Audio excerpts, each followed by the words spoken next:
Morant with a running start. Elevate! Dunks! Oh my goodness! Tie game in overtime. Gasol will turn. His heat is gone! Memphis on top. 7-10 remaining. Conley now with three. Count it! A 15-point lead for Memphis. And Blake Griffin gets into it on the floor with Randolph.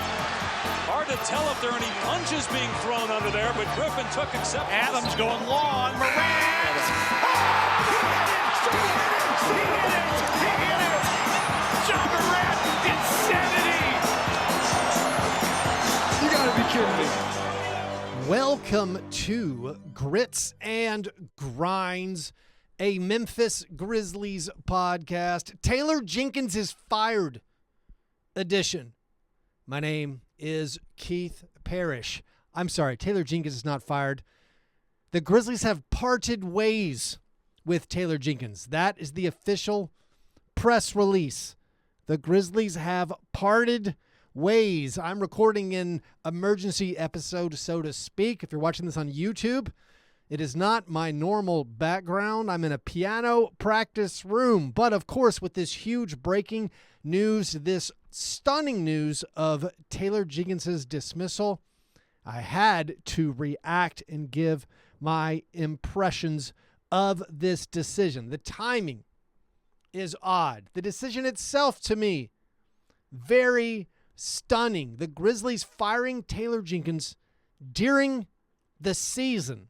The Grizzlies are currently tied for the fourth best record in the Western Conference. The Grizzlies are going to the playoffs this year. The timing is bizarre. There are reports that he was fired in person, so they waited until the road trip was over so he could be back in Memphis and have a face-to-face talk with Zach Kleiman. Did anything happen on the road trip that caused this decision to be made? Had the decision already been made? If they'd won more games on this road trip, would have been any different? What are the reasons for doing this right now and not in the offseason? And also, I think about how my biggest issues with the Grizzlies this year haven't been coaching.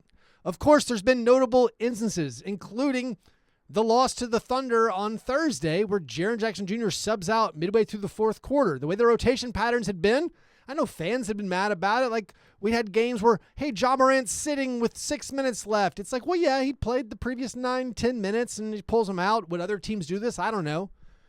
Like, again, against the Thunder on Thursday night, the Thunder go on an 8-0 run when Jaren subs out with 6 minutes to go in the fourth quarter. Why did he sub out? Because just to keep him fresher, but Jaren finished only playing 31 minutes. Like, that's a tiny thing. I mean, maybe you think it's a huge thing. To me, that's a tiny thing. And the fact that they've done this all along, Taylor Jenkins, his regular season success has always been predicated on trusting his entire roster, keeping minutes low for everybody and playing a lot of players. And the Grizzlies have had success. And Taylor Jenkins has, I think, exceeded expectations virtually every season. Even looking at, like, Vegas win total projections, preseason over-under totals, Taylor Jenkins beat them every single year up until last year. Last year with the Ja Morant suspension and then the injury, Ja Morant played 9 games last year. Last season was just totally lost due to injuries and other factors. And this year they got off to a tremendous start. They were the second seed in the West for a really long time. Then the trade deadline came. Infamously, they salary dumped Marcus Smart and Jake LaRavia. They did not bolster their roster. This is coming on the heels of an offseason where they did not bolster their roster. They had roster spots, even unexpectedly had roster spots because Derrick Rose retired. But they chose to just draft 2 rookies, Jalen Wells and Zach Edey, to fill out the roster. They chose to bring guys in off the two-way deals, Scottie Pippen Jr., Jay Huff, to fill out the roster. I thought all that was questionable. None of that, to me, none of that is Taylor Jenkins. So while Taylor Jenkins, I think, has some weird tendencies, and I do think it's fair to wonder about his postseason capabilities. The stat I always highlight as the Grizzlies have lost their last 3 game ones as the higher seed in the postseason. Remember, consecutive seasons, they were the 2 seed in the West in the postseason, and in their home game ones, they lost. And it felt like Taylor Jenkins was experimenting with lineups going into the postseason. So I've had questions about Taylor Jenkins. I also think Taylor Jenkins is clearly in the top half of NBA coaches. I don't know who the immediate better option is that you have. And I think when you do it this late in the season, you're probably promoting from within. And we might get the news of who the interim coach is going to be while I record this. It's 11:58 a.m. Central Time as I try to put out this emergency episode. But the timing of this is bizarre. I mean, one, you fire the coach of a top 4 team, or let's say a top 5 team in the West weeks before, less than a month before the playoffs. That's bizarre. And then also I highlighted at the trade deadline, you were the 2 seed and you used a first-round pick to salary dump a guy. When's the last time a 2 seed in either conference salary dumped a player using a first-round pick at that trade deadline instead of trying to get better for that season? I don't know when the last time a team that was going to be a top 5 or maybe top 6 team, when's the last time a team fired their coach a month before the playoffs? I don't have answers, and I don't know if anyone is going to have answers. I mean, joke answers? What if Robert Parra tuned into the Thunder game last night with 6 minutes to go and is like, hey, well, why isn't Jaren Jackson Jr. playing? The other probably more likely answers, or the things that I think we have to ponder about, is wondering what was the relationship like with the top players. What was Taylor Jenkins' relationship like with Ja Morant? How did the new offense best utilize Ja Morant? Ja Morant has missed several games in a row now with a sore hamstring or a strained hamstring, depending on which injury report you read. Was the decision to overhaul the coaching staff this last offseason and to overhaul the new offense, or overhaul the offense and install something totally different, was that all Taylor Jenkins? Was that, how much of that was the front office? Was that a last-ditch effort to change things? I think when we look at the issues the Grizzlies have had this year, and absolutely that plays into it. You hear Zach Kleiman talking in the preseason about this team being in the mix for a championship. I've scoffed at that. I said this roster is not close to championship level. Part of that, my belief that this team is not close to championship level, has kept me basically maybe softer on my criticism of Taylor Jenkins this year. I was amazed what they were doing. But if Zach Kleiman felt like they were a championship level team, and he looks and sees how the Grizzlies are 1-12 on the road against the top 9 teams in the Western Conference, when he sees their inability to compete when they play the best teams in the NBA, maybe he felt like this roster was better than what Taylor Jenkins was getting out of it. Maybe he wasn't down with keeping the starters' minutes low, 31 minutes, 32 minutes. Maybe he didn't like how, instead of being a 26, 27 point per game scorer, instead of utilizing your best player in Ja Morant, all of a sudden Ja Morant was averaging 21 points per game. And his turnovers were very high. And the offense wasn't utilizing his best talents. I mean, maybe Zach Kleiman's like, why isn't Zach Edey playing more? Maybe Zach Kleiman's one of those YouTube commenters saying, we got to play Zach Edey down the stretch. I mean, what about Gigi Jackson? Is Gigi Jackson going to be back in the rotation once we get someone else making the decisions? I think all of those are fair questions. I mean, over the years, I've been very frustrated with the way Taylor Jenkins handled the rotation, specifically when it got to the playoffs. I feel like my receipts on this is going into, I mean, the first year they made the playoffs against the Jazz, they were huge underdogs. I was kind of like, man, we got to play, we got to play Bane and Melton and Kyle Anderson a lot more. Why is Grayson Allen getting cooked by Jordan Clarkson all the time? I mean, these are like weird things, but like back then I'm like, why aren't we playing our best players? It seems like we've clearly some of our best players. Yes, we're not supposed to win this series. And then like when the series was over, I'm like, well, when they played the people I was talking about, the Grizzlies actually outscored the Jazz. And then you go to the next season, the unbelievable season, 56-win season, second seed in the Western Conference. They struggled. We remember they struggled in the first round against the 7-seed Timberwolves. They had to use 3 fourth-quarter rallies to win that series. They came back from double digits down entering the fourth quarter 3 different times. And you're like, well, why are we down double digits? Also, how much do you compliment the coaching for being able to erase those deficits? How much do you wonder, why is the team always down? In that playoff series, I was like, all right, these are our best 8 players. Let's just play them. But we were still playing Zaire Williams, and we're starting Xavier Tillman. He pulled the plug on Steven Adams 1 game into the playoffs. Said, he can't guard Karl Anthony Towns. Let's go with Xavier Tillman, a little more versatile. Xavier Tillman doesn't even play, basically. He's on the Celtics. He never plays anymore. I mean, Zaire Williams played him over a lot of guys. Maybe you thought that was Zach Kleiman decision. I don't know. But even in that postseason, I went into it saying, hey, these are the 9 guys I'd play. If we just have a rotation out of these 9 guys, I think the Grizzlies, they could win the title. I go back and look at it. The Grizzlies easily outscored the Warriors and Timberwolves when those lineups of just those 9 guys played. So, this is deep cut stuff where I was saying, all right, I prefer these guys, and I don't understand how the coaching staff doesn't see it the same way. But, again, you're talking about just a random podcast guy versus someone trusted to be an NBA head coach who spends probably every waking hour thinking about this stuff. And so there's a lot of benefit of the doubt. All right, maybe these guys know what they're talking about. Maybe at practice, these guys don't play very well. Maybe they're making the best decisions. But now we fast forward to, all right, so they lost the year. No Steven Adams, no Brandon Clark. They get, they lost in 6 games to the Lakers. I mean, that series, yes, a lot of the games were blowouts, but also, the Grizzlies could have won game 1 at home, but Austin Reeves and Rui Hachimura went nuts. I can't remember the exact stats. They made something like 90% of their shots in the second half. I think a lot of people forget that the Grizzlies were actually betting favorites in that series, despite having no Brandon Clark and no Steven Adams. So they were technically upset in that series. But also, Dylan Brooks submarined that whole season. I mean, also, that's another issue. What do we blame, or how much of the blame for Dylan Brooks' behavior, not being able to rein in Dylan Brooks, do we place at Taylor Jenkins' feet?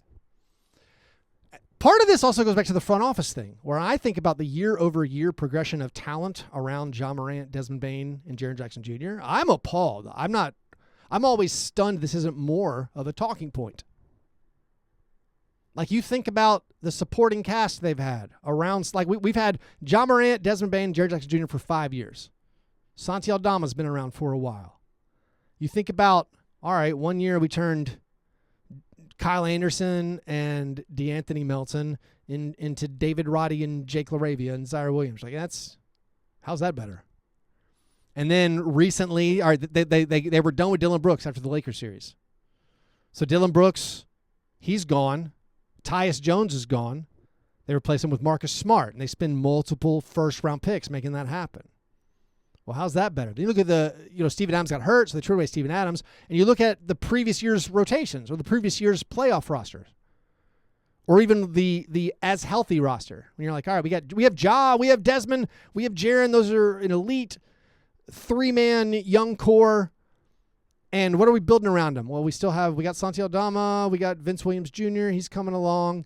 And it's okay, you turn Tyus Jones and Dylan Brooks and Steven Adams and multiple first-round picks essentially into Marcus Smart. And then now at the last offseason, you traded away, or the last trade deadline, you traded away Marcus Smart. And you traded away Jake LaRavia. And you traded away Zaire Williams. You traded all these guys you drafted high up. And again, that's where I go to the front office.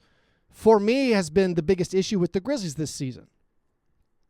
The Grizzlies, over the past, let's say, 3 or 4 years, they have not made a big all-in move. They made a significant move, Tyus Jones plus 2 first-round picks, to try to get Marcus Smart. But then they used a first-round pick to get off of that contract without, winning a playoff series. They were horrible the one full year with Marcus Smart. He barely played this year.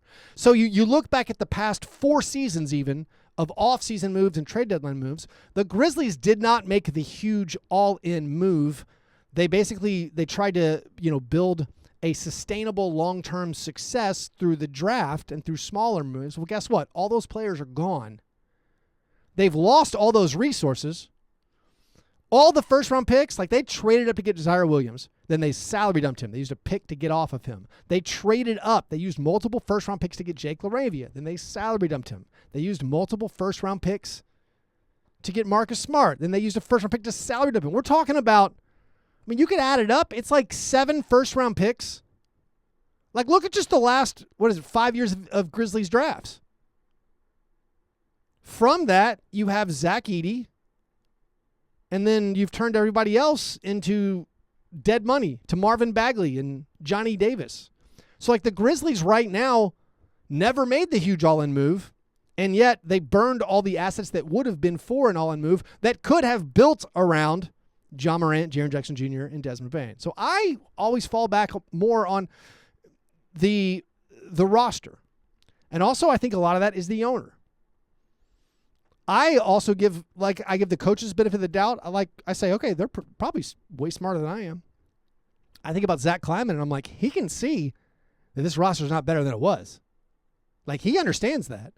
So because I assume he can see that, the same thing all the rest of us see, I assume Robert Parrish saying, hey, man, you gotta cut costs. We're not paying luxury tax. This is my inference on the roster moves that have happened.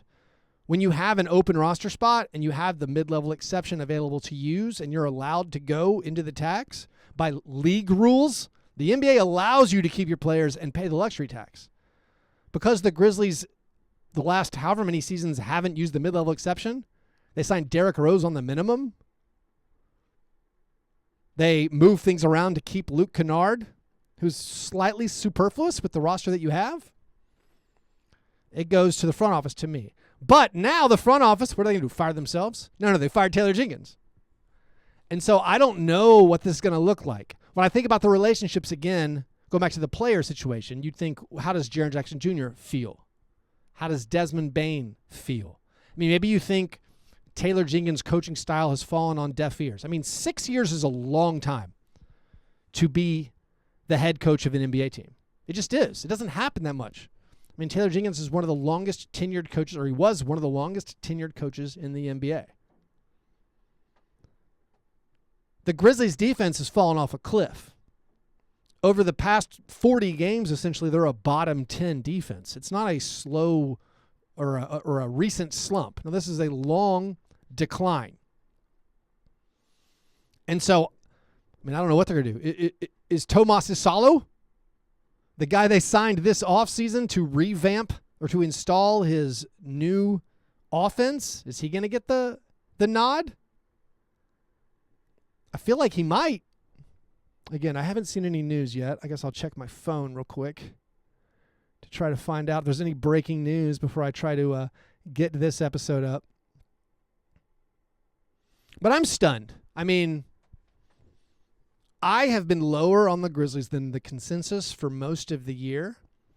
Coming into the year, I'm like, hey, if everybody stays healthy, I think we can be maybe the 5th or 6th best team in the West. Those are my receipts. Turns out the season's gone actually really, really well.